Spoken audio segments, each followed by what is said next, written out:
السلام عليكم ورحمة الله وبركاته. مرحبا بكم معنا في فيديو جديد. ان شاء الله يلقاكم كامل بخير.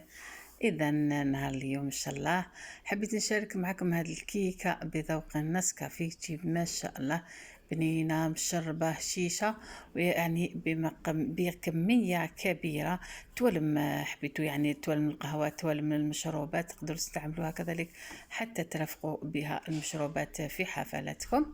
لكن من قبل ما نبداو الغوصة تاع نهار اليوم، كلهم يشوفوا فينا اول مره، ما نسوش نرحبوا بهم كذلك فضلا وليس امرا. انضموا للقناه، اشتركوا، فعلوا الجرس باش يوصلكم كامل جديد ان شاء الله. اذا مشاهده ممتعه، نبداو الغوصة تاع نهار اليوم. بسم الله. اول حاجه عندي هنا البيض، عندي حبه 4 حبات بيض كامله، يعني حبات بيض كبار. دائما البيض ولا كان حجم كبير نحطو 4، داك البيض يعني داك الصغير نجيب كامل الباطو تحطيه 5. ونبداو نضربوا نحط له الخليط الرشه تاعنا تاعنا حتى نشوفوا السكر ذاب. الخليط يعني ضاعف الحجم تاعو. وهذه المرحله مهمه في اي نوع تاع مسكوتشو او الكيك باش تجيكم خفيف. صدقوني يعني كل ما تضربي راح يعطيك نتيجه كيما لاجينواز، يجي ما شاء الله في الخفه.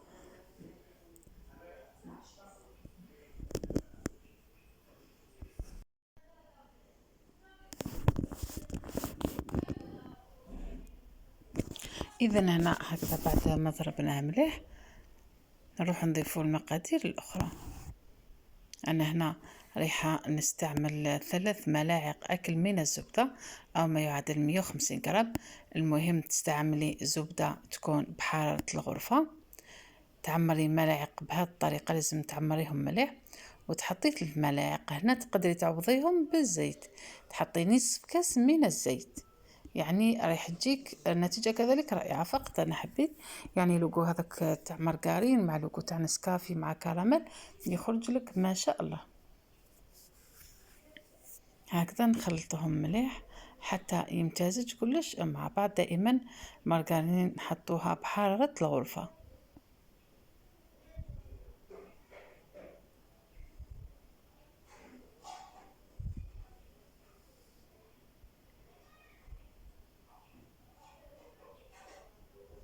اذا هنا بعد ما حطينا مارغرين خلطناهم مليح، نجي نضيف هنا كاس تاع الحليب. دائما الكاس نفسه، يعني القياس تاع الكاس قلت لكم 120 مليلتر. نحط تدريجيا نخلط حتى يمتزج كلش مع بعض.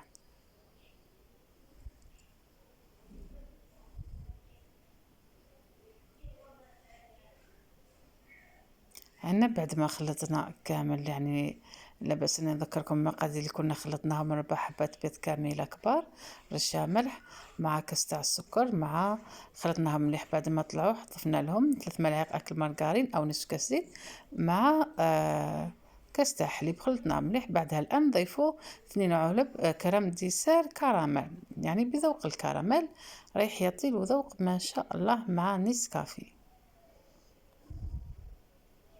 نكملوا نخلطوا كلش مع بعض حتى اللون راح يعطيله كذلك، يعني بين لوغو مع اللون ما شاء الله.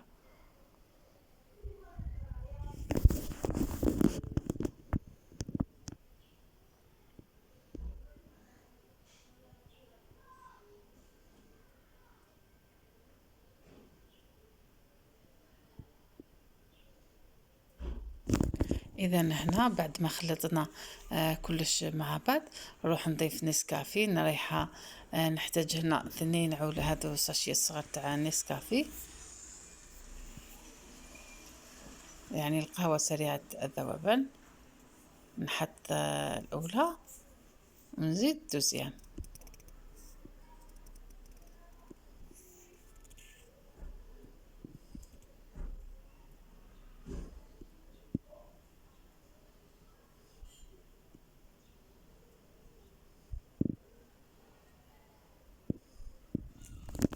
نزيد لهنا الدوزيام، يعني الثانيه.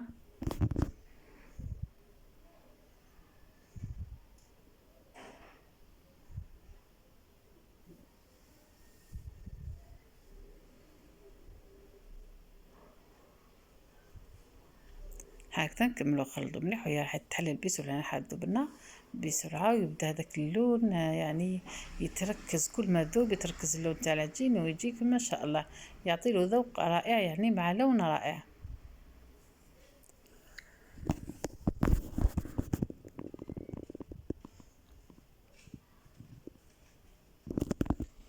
اذا هنا بعد ما كملنا المقادير نروح نضيفو الخميره تاع الحلوى. انا هنا ضفت فنين، يعني شتو كميه ما شاء الله كبيره. نضيف تقريبا 25 غرام تاع الخميره تاع الحلوى، ما يعادل زوج خميرات تاع 10 غرام، هو نصف يعني كامل هما 25 غرام.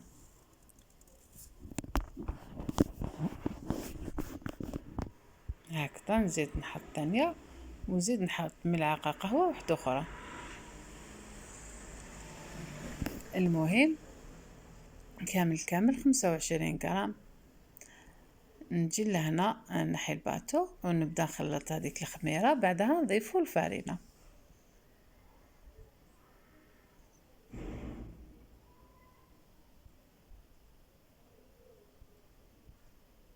انا هنا الفارينه شوفوا كامل رايحه نحط 2 كؤوس ونصف، دائما نفس الكاس 2 كؤوس ونصف، يعني ممسوحين ماشي بومبي، يكونوا معمرين لكن ممسوحين. الكاس الاول الكاس الثاني، ونزيد نضيف نصف كاس الثالث، يعني الثالث نحطو نصف كاس فقط منه. هذه حطوها هكذا، ما تزيدوا ما تقللوا. المهم حين تحصلوا على نتيجة رائعة تقيدوا فقط بالمقادير.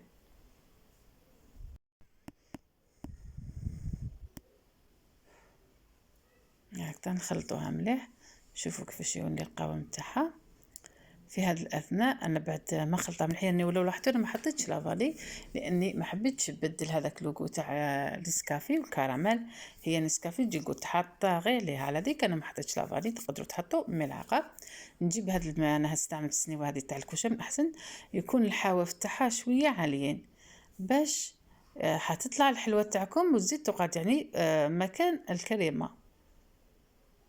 هكذا نجو نحطوها. شوفوا هنا فقط راهي غطات يعني سنيوة في الأسفل، لكن صدقوني حتطلع وتجي ما شاء الله تقريبا تطلع حتى الفوق. إذا الفرن تاعي راه مسخن مسبقا، أنا طيبتها هنا على 180 درجة، شلتها من تحت طيبتها من الفوق، بعدها حبتها لتحت. بعد ما جبتها وهي ساخنة طابت من الفوق ومن تحت، نجيب لهنا 2 كؤوس ونصف في هذه الكمية، 2 كؤوس ونصف تاع الحليب، ونحط فوقها الحليب لازم يكون بارد من الثلاجة، والحلوى من الفرن نحطها فوقها هكذا بهذه الطريقة حتى تشربها، يعني 2 كؤوس ونصف. حطيتها تبرد، خليها حتى تبرد تماما. بالنسبة للشونتيي عندي هنا كاس شونتيي معمرته مليح يعني بومبي، مع كأس إلا ربع تاع ما لازم يكون من مجمد بارد. بعدها نجيب لهنا الباتور عاد، يعني نعرفو كامل الشونتي كيفاش نخدموها.